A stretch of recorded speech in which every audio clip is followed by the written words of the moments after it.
Selamat malam teman-teman semua. Baik, perkenalkan nama saya Ida Ayu Malinda. Saya dari Pendidikan Bahasa Inggris ya. Jadi dalam kesempatan kali ini, di video kali ini saya akan menjelaskan tentang panduan observasi tentang perkembangan peserta didik pada mata kuliah pemahaman peserta didik dalam pembelajaran atau yang kita kenal dengan PPDP. Nah, ini merupakan contoh dari panduan observasi yang telah saya buat, khususnya ada di topik pembahasannya ada di topik 2, koneksi antar materi. Nah, berikut adalah tampilan dari panduan observasi sebelum revisi. Jadi di sini saya mencantumkan identitas saya. Setelah itu ada kelas sasaran observasi dan sekolah mitra tempat saya melakukan PPL. Nah, di sini saya melibatkan isu-isu perkembangan peserta didik antara lain yaitu perkembangan fisiologis, kognitif, sosioemosional, psikososial, moral, motivasi belajar, serta perkembangan bahasa. Nah, di sini terdapat 7 aspek perkembangan yang saya amati. Nah, dari 7 aspek tersebut, saya menurunkan menjadi beberapa indikator. Jadi, setiap aspek perkembangan terdapat beberapa indikator pernyataan atau pertanyaan yang akan diberikan kepada peserta didik nantinya. Nah, contohnya yang pertama adalah tentang perkembangan fisiologis. Jadi, di sini aspek perkembangan fisiologis menurut panduan observasi yang saya buat adalah seperti contoh pertama nomor 1, apakah Anda dapat menggunakan alat tulis dengan benar? Apakah Anda melakukan kegiatan kebersihan diri seperti kuku dan juga rambut? Selanjutnya, apakah Anda sudah memenuhi kelengkapan dan kerapian dalam berpakaian seragam sekolah? Selanjutnya, apakah Anda mampu menulis dengan rapi? Ya, khususnya pada bagian writing. Selanjutnya nomor 5 pertanyaannya adalah apakah tinggi badan yang sesuai dengan rata-rata umurnya? Nah, jadi dimaksudnya di sini adalah mungkin sedikit ambigu ya pertanyaannya. Apakah tinggi badan yang sesuai dengan rata-rata umurnya? Seperti itu. Jadi nanti ini perlu kita revisi. Selanjutnya nomor 6 memiliki proporsi tubuh, kesesuaian tinggi dan berat badan yang baik pada anak. Nah, yang lagi satu adalah apakah Anda memiliki kemampuan pendengaran dan penglihatan yang baik? Nah, di sini saya menurunkan menjadi 7 indikator pertanyaan. Nah, selanjutnya ada perkembangan kognitif. Di perkembangan kognitif saya membuat ada 10 turunan indikator ya. Yang pertama, apakah Anda berani berpendapat, bertanya atau menjawab pertanyaan di kelas atau di luar kelas? Kemudian, apakah Anda melaksanakan apa yang pernah dikatakan tanpa disuruh atau diminta? Apakah Anda berani tampil atau presentasi di depan kelas? Apakah Anda mampu berpikir kritis? Apakah Anda mampu aktif mengemukakan pendapat ketika bekerja dalam kelompok? Apakah Anda mampu melakukan penalaran logis terhadap objek yang konkret? Apakah Anda mampu mengingat sesuatu dan menghafalkannya dengan baik? Kemudian nomor 8 ada, apakah Anda sudah mampu berhitung dengan baik? Apakah Anda sudah mampu memecahkan masalah? Serta apakah Anda mampu mengembangkan ide dan kreativitas? Jadi 10 indikator ini terletak pada aspek kognitif yang pertanyaannya dilontarkan untuk peserta didik. Jadi begitu seterusnya ya. Dan juga tentang perkembangan sosioemosional. Di sini saya membuat 10 indikator. Untuk psikososial, saya membuat ada 8 indikator. Selanjutnya perkembangan moral, saya membuat menjadi 8 indikator. Motivasi belajar, saya membuat menjadi 8 indikator. Dan juga yang terakhir perkembangan bahasa, saya membuat 6 indikator soal. Seperti itu. Nah, tetapi di sini yang perlu saya cermati adalah setelah mempresentasikan panduan observasi yang saya buat ini, ternyata mendapat banyak kritikan dan juga saran dari teman-teman maupun dari dosen pembimbing sendiri.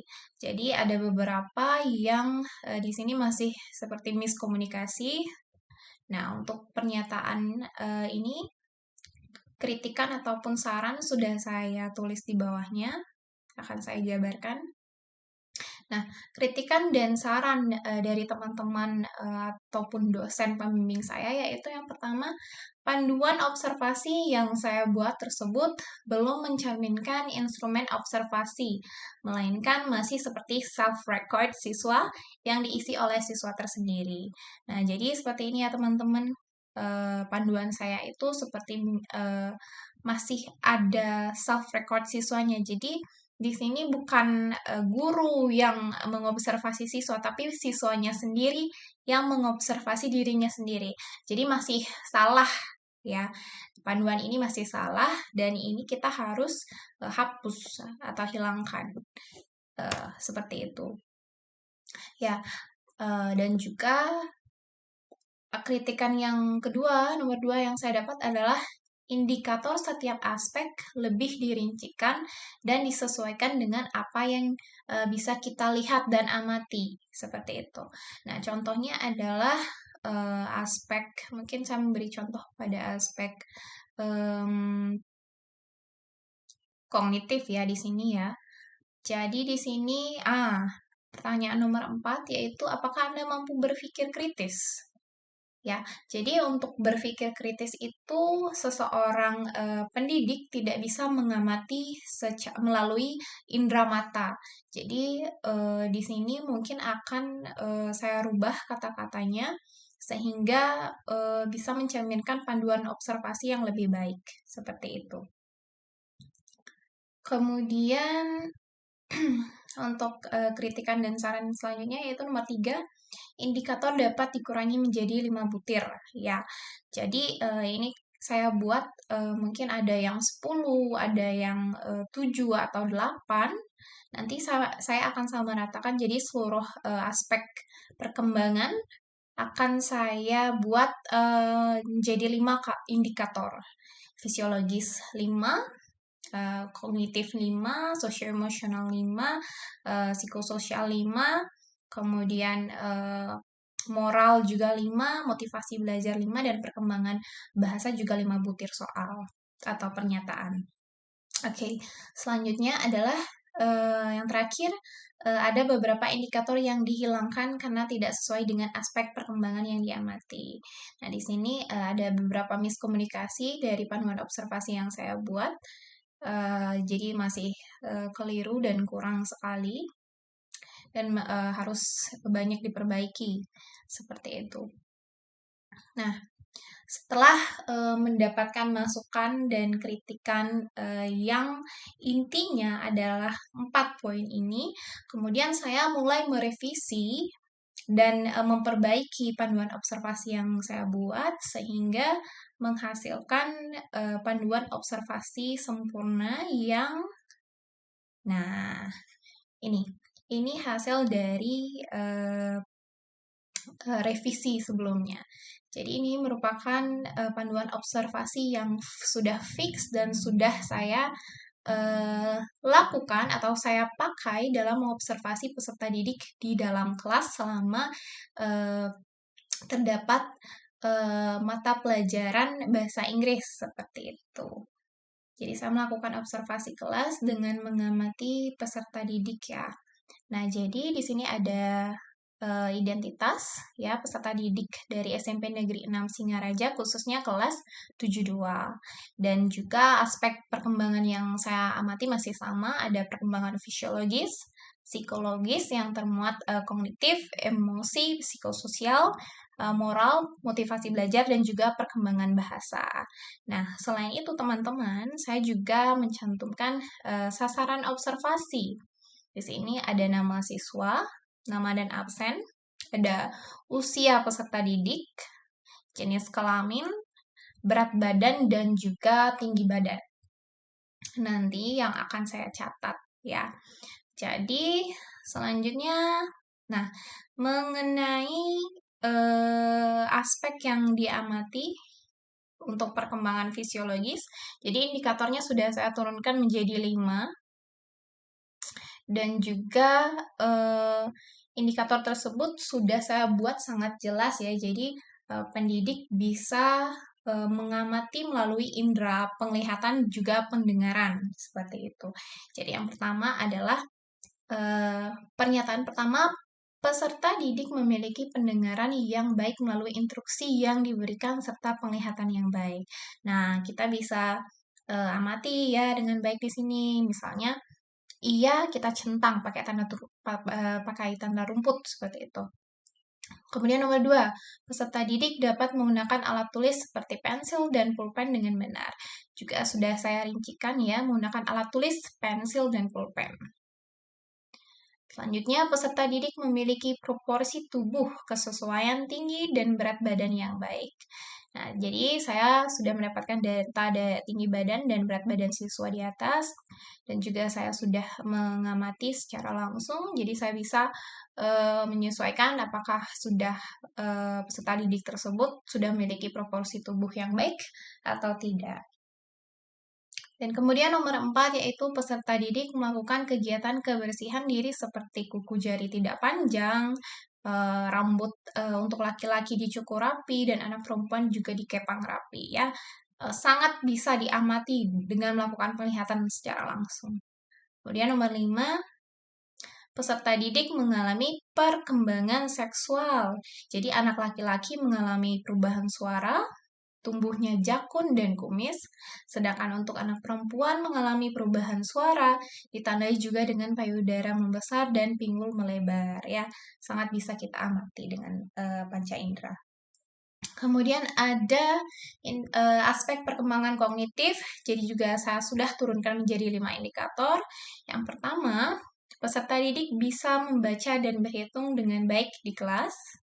Peserta didik memahami penjelasan yang diberikan oleh guru dan menjawab soal dengan benar. Peserta didik berani berpendapat, bertanya, atau menjawab pertanyaan saat proses pembelajaran di kelas berlangsung. Peserta didik berani tampil atau presentasi di depan kelas. Dan yang terakhir adalah peserta didik mengerjakan tugas bahasa Inggris dengan baik dan tepat waktu. Jadi indikatornya ini sudah saya perbaiki sehingga menghasilkan indikator yang sempurna seperti itu. Selanjutnya ada perkembangan sosioemosional. Jadi perkembangan sosioemosional juga terdapat 5 indikator soal. Pertama, peserta didik tidak ribut dan mendengarkan dengan baik penjelasan materi di kelas oleh guru.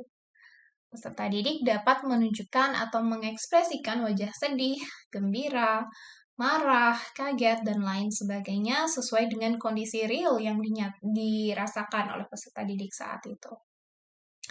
Kemudian, peserta didik mampu menerima kritikan dan saran dari guru atau temannya di kelas. Peserta didik terlihat cemas ketika ditunjuk untuk maju presentasi ke depan. Selanjutnya, peserta didik dapat menunjukkan sikap tidak marah-marah atau mengendalikan emosi ketika menghadapi masalah. Jadi, seluruh aspek ini bisa kita amati dengan indera penglihatan dan juga pendengaran kita ya. Selanjutnya ada perkembangan psikososial yang juga terdapat 5 indikator soal atau pernyataan. Yang pertama adalah peserta didik tidak melakukan aktivitas yang mengganggu dan merugikan guru atau temannya di kelas. Peserta didik membuang sampah pada tempatnya. Peserta didik membantu teman yang memerlukan pertolongan. Peserta didik mampu dan mau bekerja sama dengan siapapun yang memiliki keberagaman latar belakang, pandangan maupun keyakinan. Dan yang terakhir adalah peserta didik mampu bergaul atau berteman dengan teman sebayanya. Selanjutnya ada perkembangan moral, yaitu peserta didik mampu menunjukkan sikap patuh dan hormat kepada guru. Peserta didik mampu mengucapkan kata tolong dan terima kasih ketika meminta bantuan dan setelah menerima bantuan orang lain. Kemudian, peserta didik berdoa sebelum dan sesudah belajar. Peserta didik mampu menerapkan kegiatan 5S, yaitu senyum, sapa, salam, sopan, dan santun.